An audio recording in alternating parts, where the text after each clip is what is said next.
Bonjour à tous. Est-ce que vous êtes excités? Oui, super. Parce que moi, je suis super excité. Donc, on va démarrer. 3, 2, 1, c'est parti.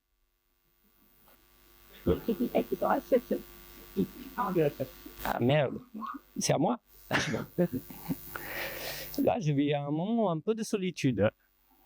C'est vraiment pas quoi dire. Mais je vous jure.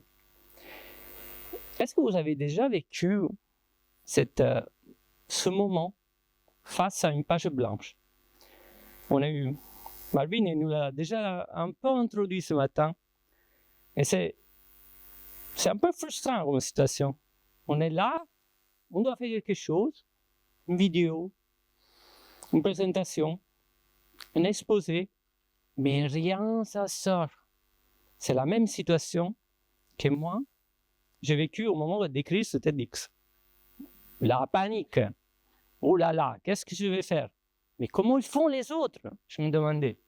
Comment ils font pour transformer cette frustration en quelque chose de positif? Et c'est justement le sujet duquel je vais vous parler aujourd'hui, de comment, grâce à l'IA, on peut dépasser ce cap de la page blanche. On reprend un peu l'exemple. Moi, j'utilise beaucoup de métaphores parce que je suis italien. C'est pour ça que maintenant, je suis un peu handicapé. J'ai un micro. Je ne peux pas bouger les mains. Mais si vous imaginez vraiment toute l'envie de faire et vous la mettez d'un côté, on pourrait la imaginer comme un pot d'encre. Il est plein, mais il est inerte. Il ne bouge pas. On ne peut rien y faire avec. Pourquoi? Parce qu'on a une frustration. Alors là, je l'ai écrit en italien. Frustrazione. Et un jour, donc, je l'ai écrit en français et quelqu'un m'a fait remarquer, non Mario, tu l'as mal écrit. Mais en réalité, j'avais inventé un néologisme. J'avais inventé un nouvel mot. Frustration. Ça veut dire cette envie de transformer cette frustration négative en quelque chose de positif. Une action vraiment à faire. Je vais voir comment c'est possible tout ça. Normalement, donc, face à cette page blanche, on a un cap à dépasser. C'est un mur. C'est lourd, c'est grand. On ne sait pas quoi faire. Mais principalement, pourquoi on se trouve face à cette situation? Je vais faire un exemple très très simple. Est-ce qu'il y a des étudiants dans la salle? Oui. Quand on est étudiant et on part pour la première fois de la maison, on va dans notre petit studio, on est trop content, waouh, la liberté, waouh, je peux faire ce que je veux, c'est super. Mais au moment de cuisiner, là, les Tupperware de maman et papa sont terminés. Donc, qu'est-ce qu'on va manger? Bah, souvent, c'est les pâtes au thon. C'est la chose la plus simple. Et donc, mais pourquoi ça arrive, cette situation? Parce que, comme je l'ai dit auparavant, on est confronté à un fait on croit que des choses ne fonctionnent pas. On dit, on n'est pas capable, je ne sais pas le faire. Je ne sais pas faire d'autres choses. Je ne sais pas cuisiner d'autres choses. Je ne sais pas le faire. Je ne l'ai jamais fait. Il y avait toujours quelqu'un qui cuisinait pour moi. Hein. Mais surtout, je ne sais pas comment le faire. Par quoi commencer? Qui d'entre vous est déjà allé dans une bibliothèque? Est-ce que vous êtes déjà allé dans cette bibliothèque? C'est la bibliothèque Mazarine. Je vous conseille d'y aller à Paris. Elle est magnifique. Pas seulement pour la visiter, mais aussi pour essayer de lire et étudier. Super calme. Une bibliothèque, en réalité, c'est un grand conteneur de savoir. Il y a tout dedans. Tout ce que vous voulez savoir, il y a dedans. Mais il faut se déplacer. Il faut aller sur place. Il faut chercher l'information, il faut chercher le bon livre, et après, on doit récupérer ce livre, on doit le bouquiner, et peut-être après 2 heures, on n'a rien trouvé. Imaginez aujourd'hui, on a digitalisé, on a numérisé tout le savoir. tout ce qu'il y avait dans cette bibliothèque a été numérisé.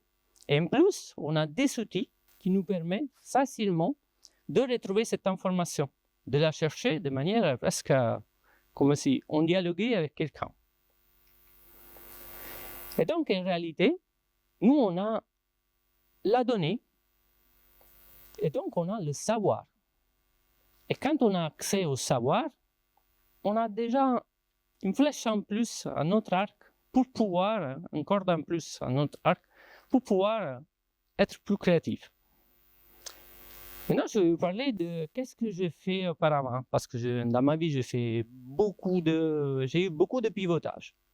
Notamment, j'étais à Milan, dans le domaine artistique, et j'étais un artiste. Là, c'est mon laboratoire, mon studio, je travaillais le métal, le bois et d'autres choses comme ça. Mais quand j'étais confronté à un client qui voulait un objet, qui voulait une lampe, donc moi, je sortais mon catalogue, je disais, les gars, j'ai fait déjà ces choses-là, est-ce que tu veux quelque chose de similaire? Il dit, non, je veux quelque chose de nouveau. Selon moi, je ne savais pas très bien dessiner, et donc j'ai écouté la personne.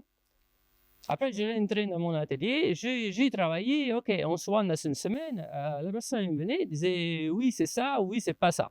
Donc, des fois, j'avais travaillé pour rien. Si on fait la même chose aujourd'hui, ça, je l'ai fait en 10 secondes. J'ai mis un prompt dans Dali, j'ai dit, je veux une lampe rétroéclairée de cette dimension, et pouf, il m'a sorti des choses super, déjà vendables, déjà qui font comprendre la lumière qui va faire cet objet, et c'est bluffant pour moi. Je donne un autre exemple, dans la photographie, parce qu'à un moment, moi, je voulais être publicitaire. Donc, à Milan, la photographie, on parle des années 95, il n'y avait pas encore trop de digital. On était encore, les photographes, enfin, encore aujourd'hui, ils sont principalement avec la pellicule parce qu'il y a une meilleure résolution. Mais la grande différence entre un photographe et un autre, c'était quoi? C'était la capacité qu'avait ce photographe de faire de la post-production. Donc, d'embellir un peu plus les photos, de les rendre plus en ligne avec les exigences des marques.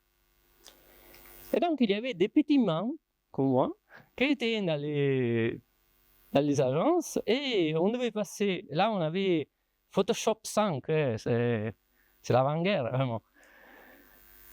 Parce que c'était vraiment le début de ces outils informatiques, et nous on passait toute la journée à détourner des images.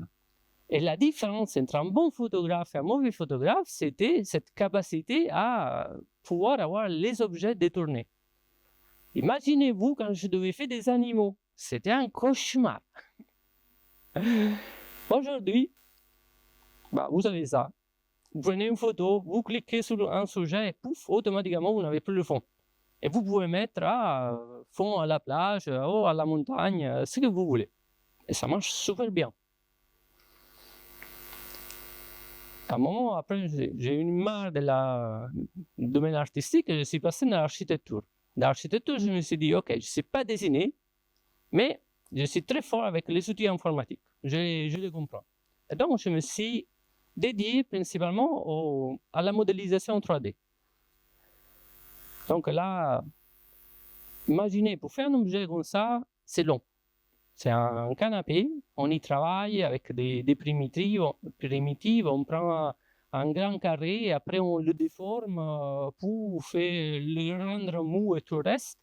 Après on met toutes les lumières autour, on met les matériaux, on envoie dans des render farms, ça veut dire des farms à serveurs qui calculent toute la nuit et vous allez avoir ce résultat-là. Après pour aller un peu plus loin, j'ai fait un calcul, ok, mais si je dois vraiment vous donner combien de temps il faut pour faire quelque chose. Là, c'était un projet que j'avais vraiment chronométré. J'ai dit, ok, 2 moments que le client est rentré dans l'agence, qui a dit ce qu'il voulait, combien de temps il me faut pour pouvoir lui donner quelque chose pour décider si faire ou non le projet avec nous. Donc, j'avais chronométré, il fallait 14 heures. Parce que 14 heures pour faire les plans, pour faire le modèle 3D et pour faire un rendu acceptable, comme celui-là. 14 heures. Oh, maintenant il y a ça. Ça, c'est une application qui s'appelle Gepetto. C'est incroyable. Vous prenez une photo, vous choisissez le style que vous voulez. Ah, je le veux country, je le veux moderne, je le veux plutôt nordique. Et pouf, 14 secondes après, 14 secondes, vous avez ça. Ok, heureusement que j'ai changé de boulot. Je vais parler aussi de dessin industriel. Et là, j'ai utilisé donc un exemple d'une amie à moi. Moi, elle s'est dessinée à différence de moi, et donc elle dessine super bien qu'est-ce qu'elle veut réaliser. Mais là encore, elle m'a montré un outil assez incroyable, il s'appelle Vitscom, que celui-là. Ça veut dire qu'à partir d'un sketch, elle le met dans cet outil et automatiquement, elle a des versionning avec des matériaux, avec tout des mises en scène. Et vous pouvez aller encore plus loin, hein, c'est un truc de ouf, parce que vous faites un croquis avec une tablette graphique, mais même avec la souris, là, et lui, automatiquement, il va convertir l'image de 2D à 3D, et en plus, il vous donne les variations. Ça veut dire, si vous voulez faire une collection entière de chaussures, vous faites 2 traits comme ça, généralement une collection, et pouf, vous avez déjà tout. C'est génial. Je vais parler aussi de l'expérience utilisateur. Parce que l'UX, ce n'est pas seulement le mec qui fait les maquettes. L'UX, l'expérience utilisateur, c'est à chaque fois que vous vous rapportez à un service, à un objet, il y a de l'expérience utilisateur derrière. Et donc, j'ai préféré utiliser des jeux vidéo. Qui connaît ce jeu? Qui a joué donc? Vous savez, elle est géniale. Pourquoi elle est géniale? Parce que déjà, elle est bourrée de détails. Ils sont des barges, les devs qui ont fait ce jeu. Mais la chose la plus incroyable, c'est les personnages non jouants. Ça veut dire les personnages que vous rencontrez dans cette vie alternative au Far West. Eux, ils vivent vraiment, ces mecs. Vous allez le matin, il est en train de se balader dans la ville. Vous le rencontrez l'après-midi, il est en train d'aller au bar. Vous le rencontrez le soir, il est en train d'aller coucher. Donc, chaque personnage dans ce jeu, il vit une vie à lui-même. Et donc, c'est une super expérience pour vous. Et je vais faire un exemple super d'application un peu plus poussée. Il y a un documentaire magnifique sur Disney+, qui fait comprendre comment a été tourné Avatar 2. James Cameron, il s'est vraiment amusé. Il a mis les acteurs, il a rempli des capteurs et il l'a jeté dans les piscines. Et automatiquement, il y avait une IA qui générait les environnements, il générait des animaux sous-marins, il générait tout. Et c'est vraiment une autre façon de faire cinéma. Et moi, je suis passé aussi par le maquettage dans le cinéma, c'est vraiment une super révolution. Et donc, l'IA, moi j'ai donné quelques exemples, mais en réalité, est déjà présente dans tous ces autres domaines. Et pourquoi il est présent aujourd'hui un peu partout? Parce qu'il nous fait gagner du temps. C'est trop génial. On peut aller vraiment super vite avec l'IA, surtout pour les créatifs. Et donc, grâce à la technologie, on a les moyens de pouvoir faire. On a les moyens d'aller plus loin. Et je finis avec un dernier exemple. Et je vais vous amener en arrière de 55 ans. Ce que vous voyez ici, c'est la salle de contrôle de l'Apollo 11. L'Apollo 11 a amené des êtres humains dans l'espace. Donc ça, c'était le supercomputer, c'était vraiment un exploit technologique pour l'époque. Hein. Mais si on va comparer la puissance de calcul de cet superordinateur de l'époque à qu'est-ce qui fait un smartphone d'aujourd'hui, un smartphone d'aujourd'hui est 100 000 fois plus performant que cet ordinateur. Et 7 millions de fois a plus de mémoire que cet ordinateur. Et nous, on le joue pour jouer à Subway. Donc, en réalité, on a un outil dans nos mains, super puissant, qui nous permettent de passer à l'action.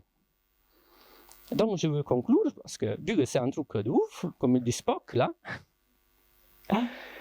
et je veux citer Arthur C. Clarke, toute la technologie suffisamment avancée est indiscernable de la magie. Donc, à partir de demain, portez un peu de magie dans votre créativité. Merci.